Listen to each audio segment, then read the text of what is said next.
things like these you heard back in school. Hello and welcome. You're watching a very special episode of Youthquake. One episode which I would like to believe is the most stress-free episode that we've done in quite some time. Why do I say that? We say that because this is the time, that time of the year when everybody, especially if you're in class 10th or 12th, or if you have a sibling who's in class 10th or 12th, or you have anybody in the house who's in class 10th or 12th, is under tremendous pressure.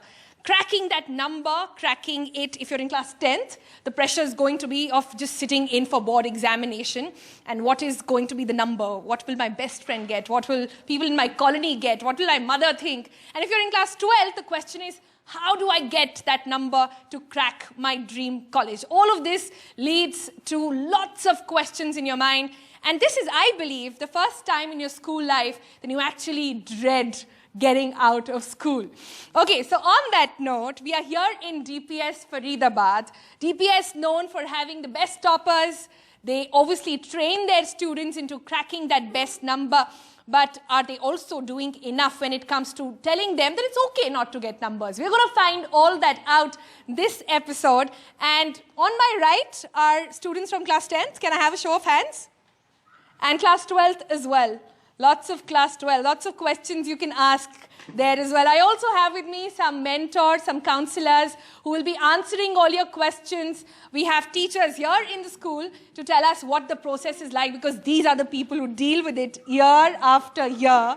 So you're going to have lots of things to share with us. We also have with us toppers, very proud people, but some say it's because of them that everybody has to work very hard. And look at the giggles when you say that. So we're going to get to them as well and try and understand what was their success mantra and see if that also inspires you. So if you're one of them, you've got to be glued to your TV for the next 30 minutes. Let's begin with class 10th. The nervous lot, the quiet lot, the giggling quietly because they don't know what's happening. What is this phenomena? How are you feeling 1 month before your board examination? We're nervous. We don't know what to expect since this is our first time, and we're hearing all sorts of things like you should do this should be good for you, and it should be time-saving, but we don't know what to do. We are nervous, yeah. You're nervous. You want to add to that? Yeah, plus after 10th, the stream selection process, all type of convention thinking about medical, non-medical, commerce, humanities. It's a tough time. So far life was pretty easy. You went from one class to the other. Now decision-making has to begin. You want to add? Yeah, we're like very unfamiliar with what's happening with like listening a lot of stuff. Somewhere even our parents saying, we went through that, we did it that way. Yeah, exactly. And we're like, maybe we're in a different time, so it's very nerve-wracking. We don't know what to expect at all. Okay, great. So that's class 10th. Okay, I'm saying great. I feel bad for you guys, actually.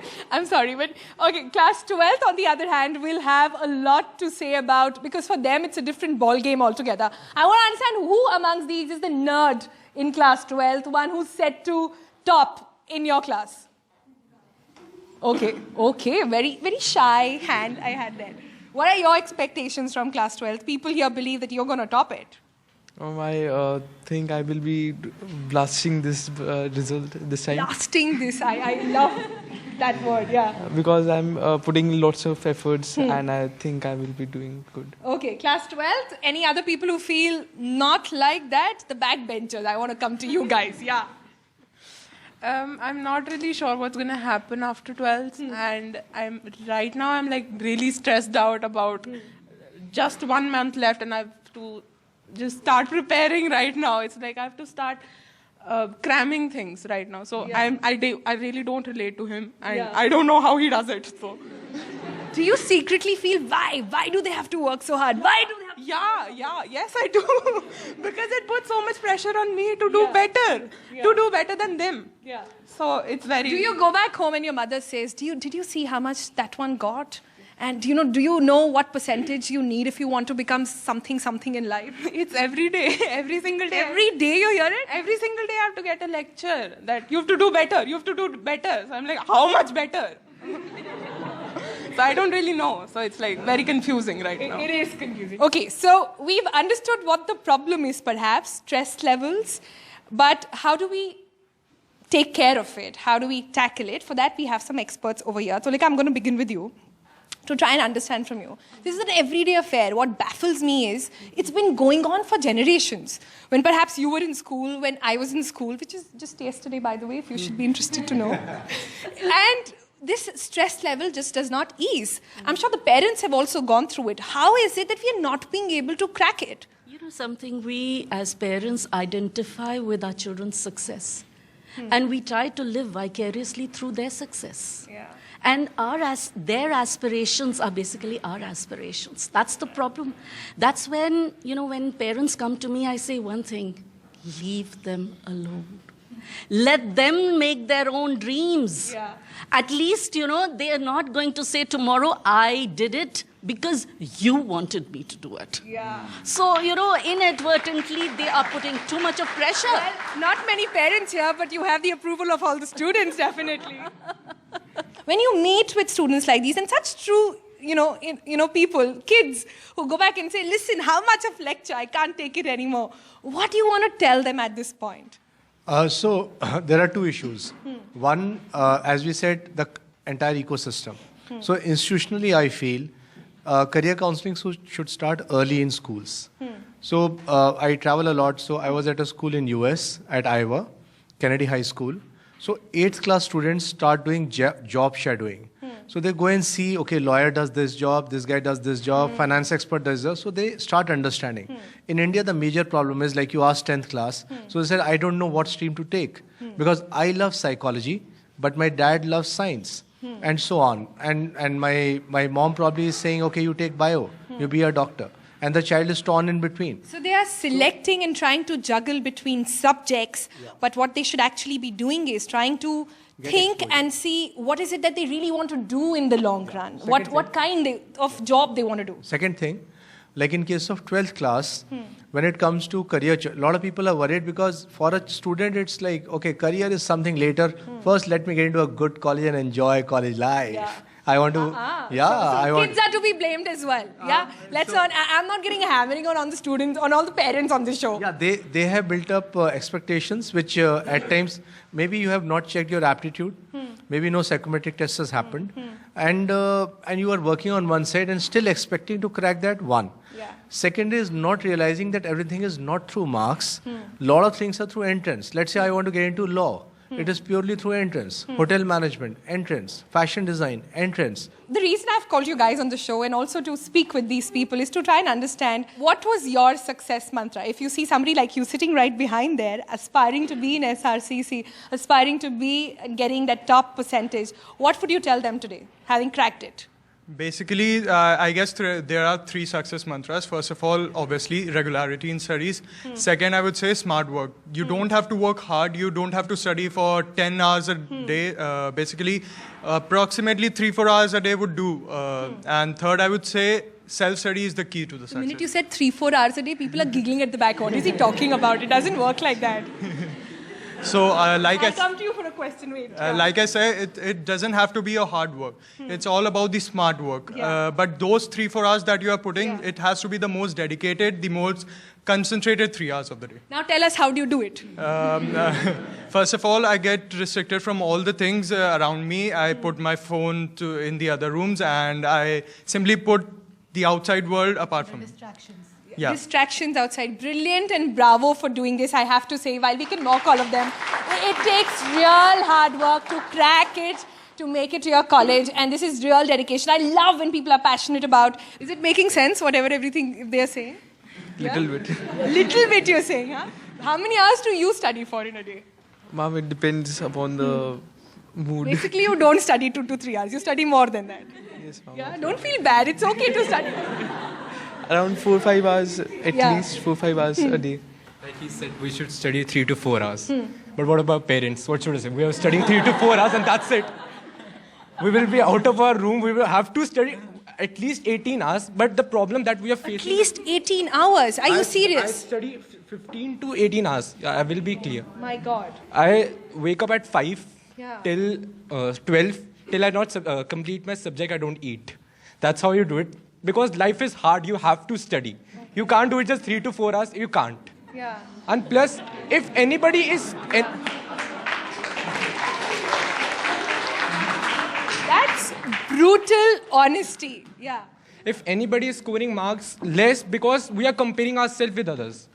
हम अपना time इतना ज्यादा waste करते दो से भाई तूने कितना कर लिया तूने कितना कर लिया अब वो सामने वाले झूठ बोले भाई मैंने इतना कर लिया उसमें प्रॉब्लम उसने वो बोले मैंने इतना ज्यादा कर लिया तब प्रेशर यार इसने ज्यादा कर लिया तो पूछो ही मत कंपेयर करो अपने आप से Can't wait to get in 12th. Why do you say that? 15, 16 hours Yeah. studying. Yeah. It's the best time of my life. Tell me a little about yourself. You're in class 10th. Yeah. And how is life right now? Very overwhelming. I'm quite uneasy with like deciding my stream.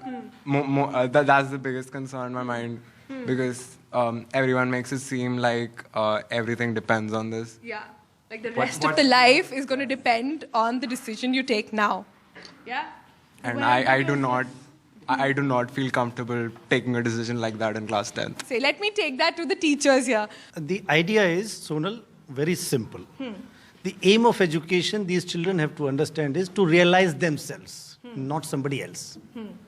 So if they're thinking that they can realize Ayush in themselves, they're mistaken. They may be better than Ayush, they may be less than Ayush.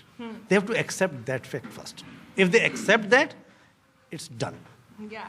So whether it is 15 hours for somebody or it is 5 minutes for someone, it just depends. I think that's an important point. Yeah. That just depends. So as a principal, can I take the liberty to ask you this question? It's always baffled me. You know, DPS as an organization, great school, but people come here with the motto that I'm going to crack it, I'm going to DPS because I want to get the highest percentage ever.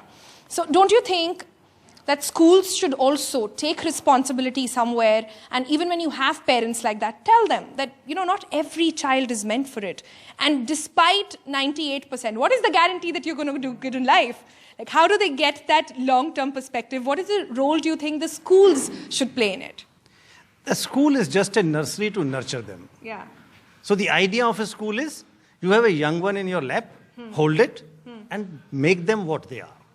Not to allow them to compare with anybody else. Do you have parents pesking you, मेरे बच्चे के इतने number आए, आप लोग काम नहीं कर रहे हैं, you're not concentrating? I keep teaching them also. You had a question. I just wanted to add something. You know, there's a lot of pressure around these days. But pressure is something nobody can put on you. It's the way you perceive what people say to you. You know, I feel so privileged that my parents are not like that. They never pressurize me. Same like teachers. They encourage me so much. And you know, at times I do feel pressure at me. So I just go to my mother and just say, Mom, I cannot study. मुझसे पढ़ाई नहीं हो रही. इतना What does she say then? Then me and she, then we go for a lovely, refreshing walk. We talk, we plan out a schedule, and then I'm back on studies. How are you so young, so wise? And also tell me, and your mom definitely gets the Mom of the Year award. Okay? This is what every mom should be aiming for, clearly. And look at her, she's happy, she's pleased with that. You had a question, yeah. I would like to say my mother is nothing like that. When I go to her, she's like, your elder sister used to study 12 hours a day. And I'm like, she's a different person and I'm a different person, but she doesn't understand that. And she's like, you have to study right now. Even though I'm like totally messed up because so much studies and but she's like, you have What to do you study. really want to do? When given an option, if people will say, okay, you have the date yourself, what would you like to do? Theatre. I love doing theatre. Yeah. Great. But Mama doesn't get it. But my parents are Indian, so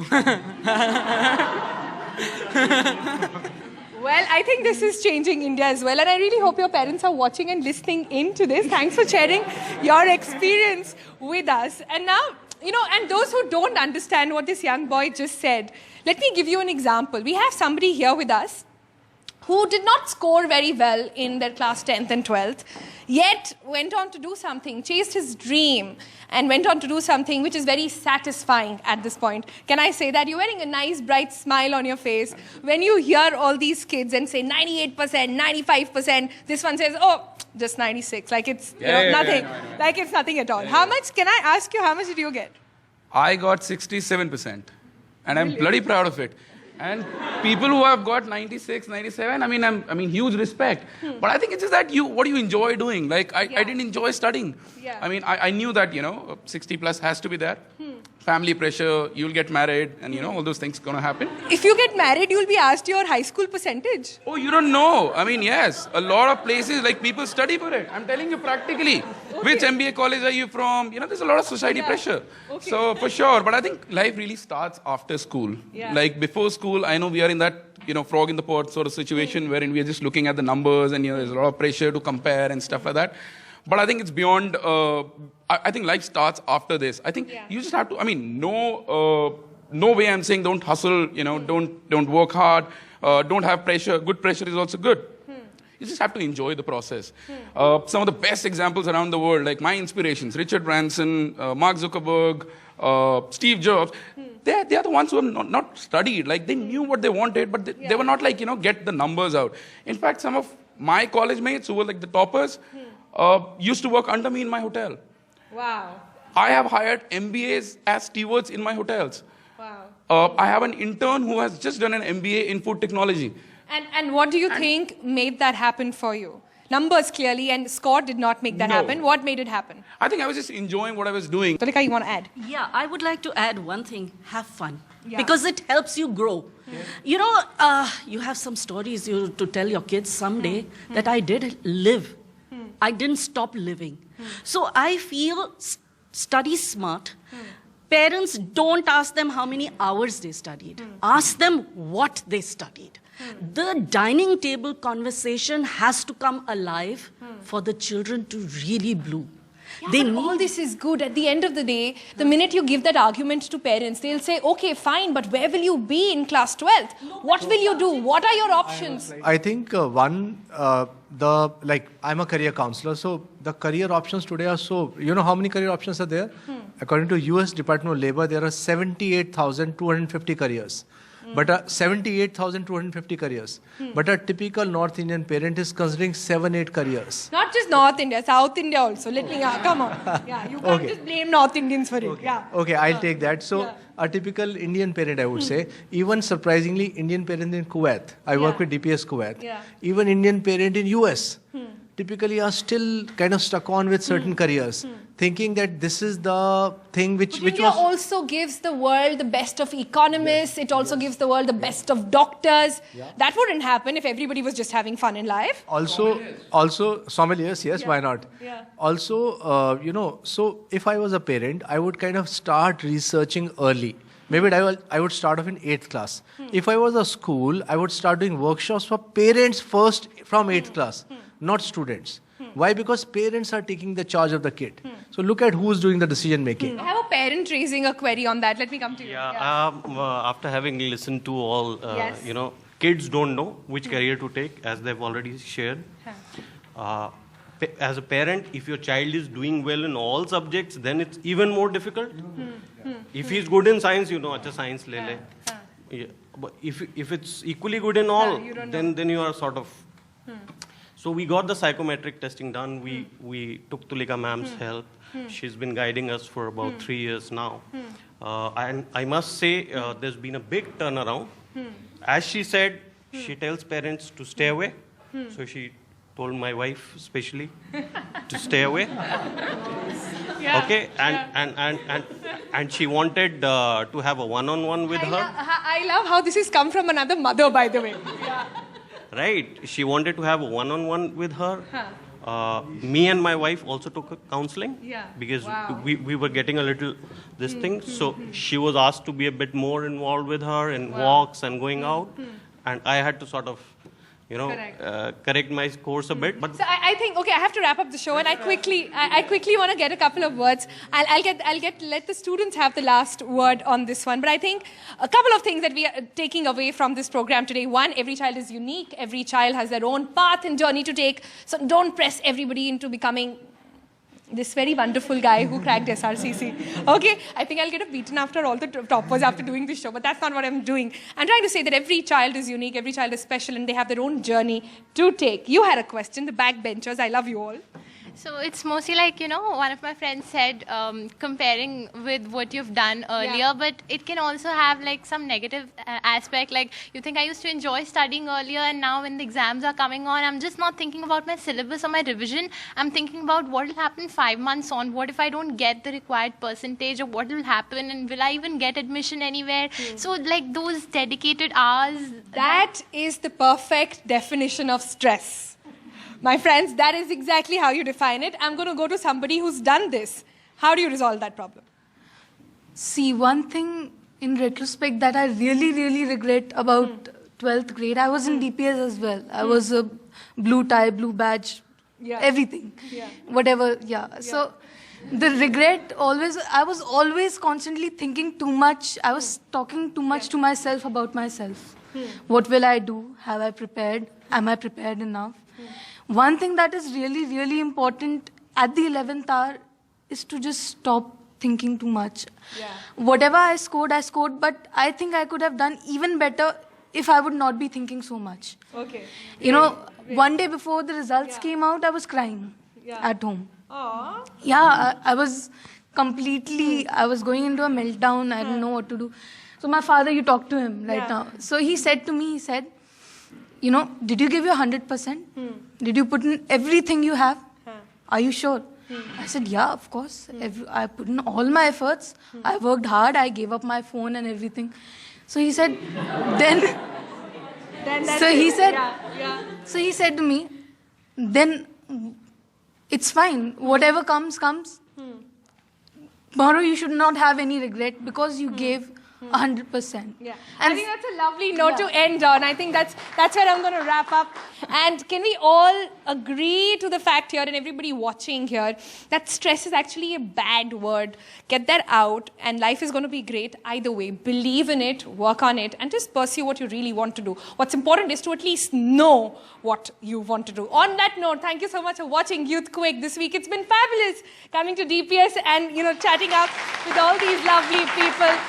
If you like our program, you can write to us at myouthquake@ndtv.com, and we'll reach you and we'll try to address every issue. Like we always say, if you're young, restless, have an opinion, this is the show for people like you. Thanks for watching. Bye-bye.